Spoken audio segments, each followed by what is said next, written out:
China has reached an inflection point.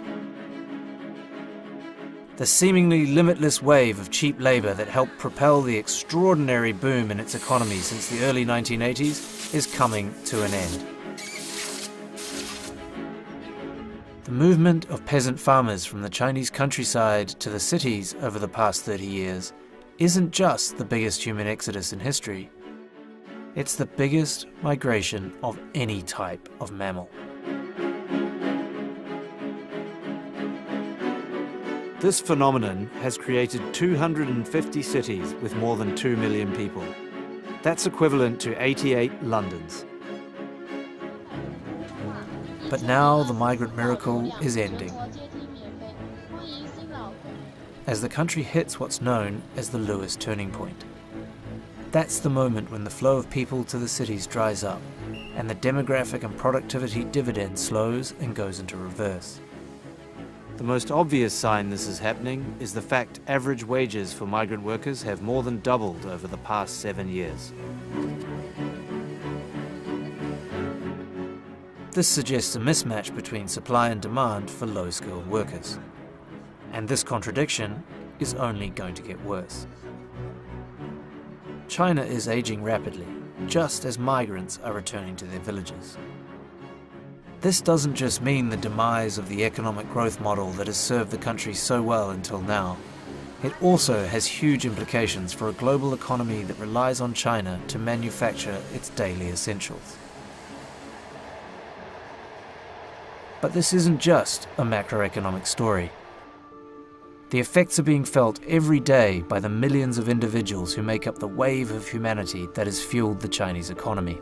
Yang Zhongyou is a first-generation migrant worker, one of the hundreds of millions of people who move from the countryside to work in a factory in one of China's growing manufacturing centers. With his monthly salary, he supports 3 generations of family members. Now he's considering making the journey back to his home village for good.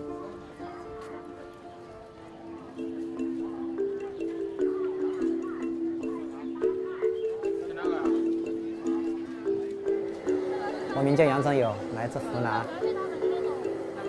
10年前在这水务厂工作，一直到今年6月18号，公司解散以后，我就现在在外面找了一份临时工的工作在做，在酒店嘛，好像在酒店后厨帮忙，勤杂工洗碗。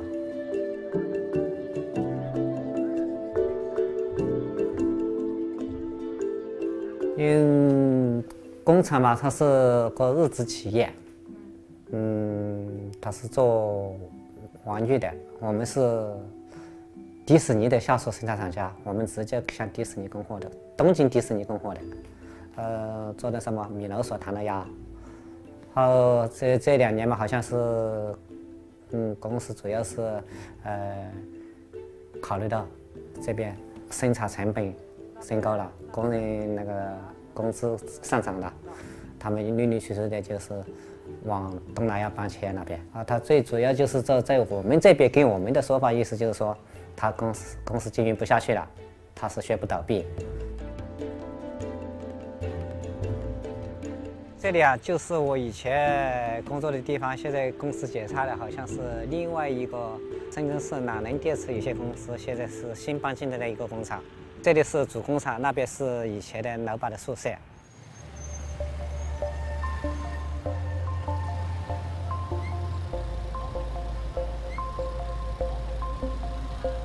像我去过一些那个人才市场，像他们一般招工，我们这边招工的情况，年龄一般在35岁以下。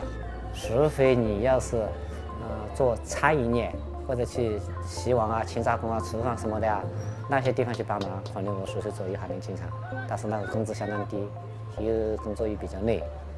但是他那个东西就基本上都是固定工资，没有什么加班不加班的，所以就不存在那个问题，所以很难养家糊口，工资低了。所以我们这工龄大的年龄大的工人就困境就在这里。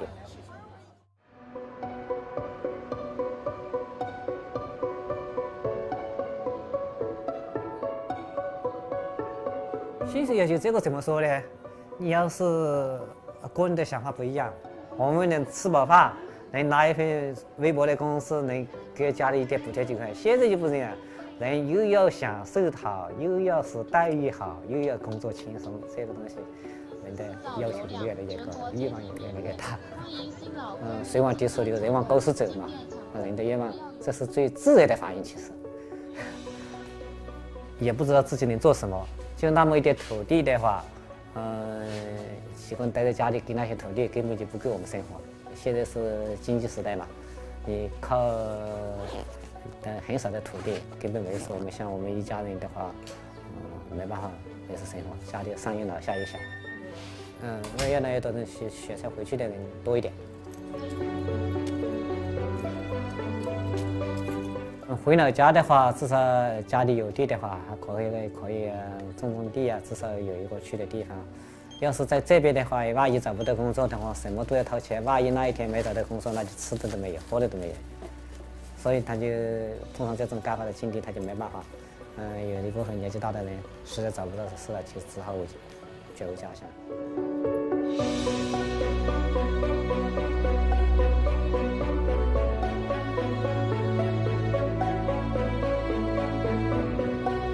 像以前的话，基本上，我们中国的普遍现象就是空巢老人啊，一是在家里的人基本上都出来打工的，年轻的都出来了，家里留下些老人，留下一些小孩走不动的，都是那种。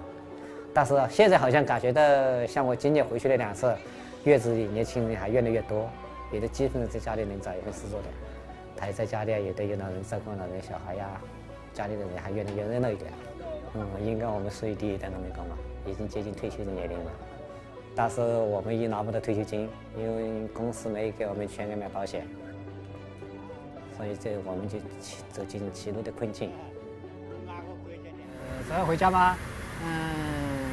想到能够见到自己的家人、老人和小孩嘛，心情也非常激动，只想尽快点，找到家里。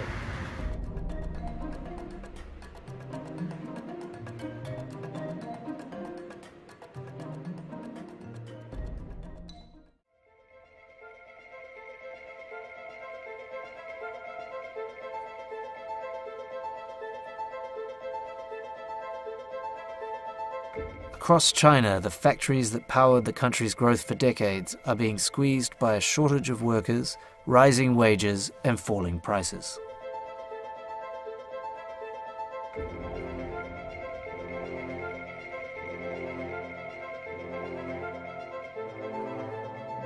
Overcapacity and weak global demand have led to 4 years of factory gate deflation, and many companies are struggling to stay afloat.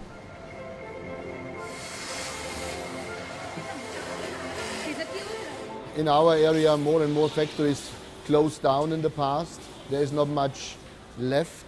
I think it has to do a lot with, the orders are not coming in that, or basically the economic growth is not there as it used to be. It's getting more and more harder for people to find jobs. So the retention rate remains higher.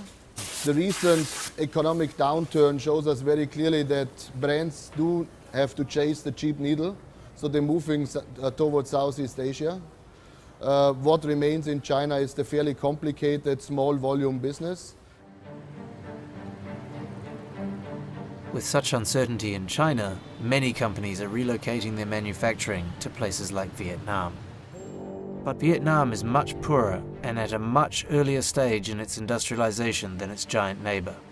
The gap is so great that some Chinese firms are resorting to the unthinkable: importing workers.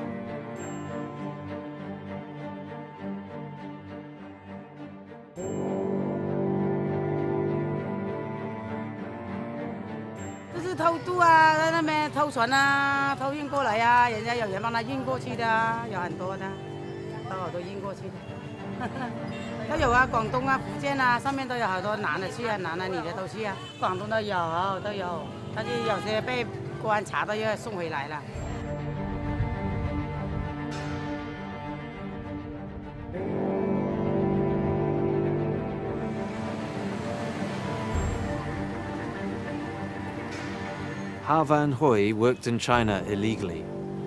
but the long hours and distance from his aging parents made him eventually return to Vietnam.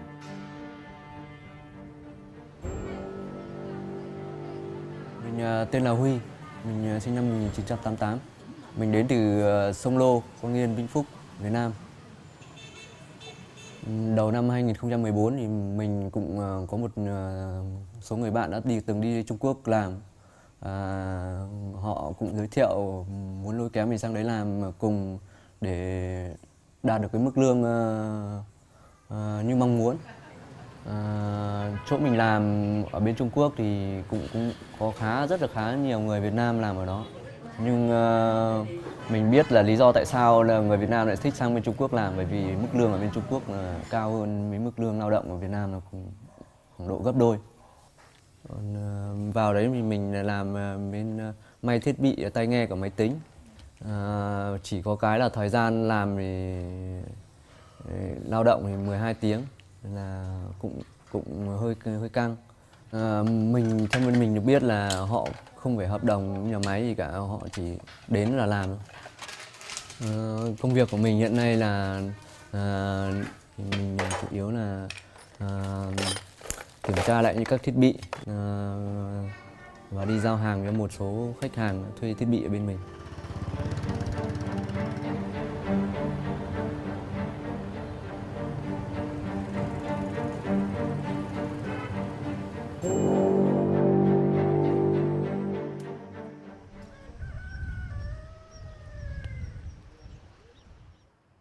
在家里这边的好处，如果能在家里找一份熟练工作，其实工资两边都基本上差不多。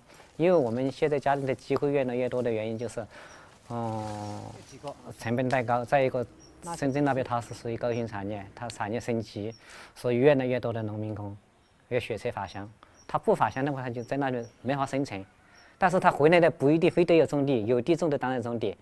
没地种的，他还是选择在地方或者找一份事业，有一点小小积蓄的啊，做个什么生意啊，开个什么服装店啊，卖个什么小商品啊，或者就是，有一部分钱稍微多一点，投个什么资啊，在那边毕竟工商有经验，学个一技之长，回来就是发展，还是机会还是很大的。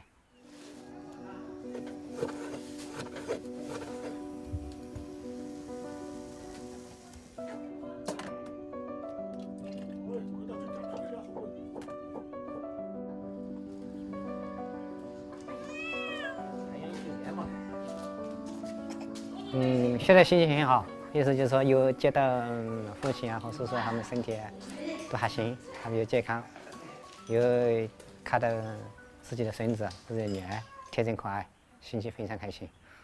只是唯一的就是，我们在那边，深圳那边工作状态不是很好，所以给家里的生活带着有点困境，心里感到有点难过。其他总体方面回家还是蛮开心的。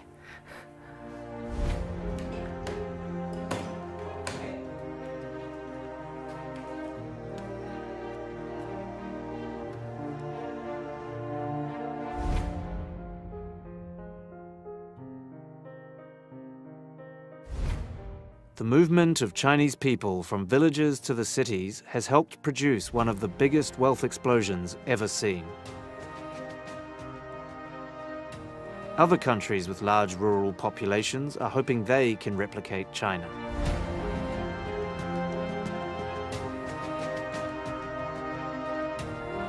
India, with 863 million rural dwellers, may eventually take the title as workshop to the world. But before that, the end of China's migrant miracle is expected to see it slow even more, with serious implications for the global economy. Countries that have relied on China's insatiable demand for raw materials are facing a crisis. China is so important to commodity exporting countries that even the suggestion of falling Chinese demand has crushed commodity prices and forced some economies into recession. If the slowdown continues, it could push the whole world into a fresh economic crisis. Even if that doesn't happen, continuously rising labor costs will mean that consumers will have to pay more for everything that's made in China.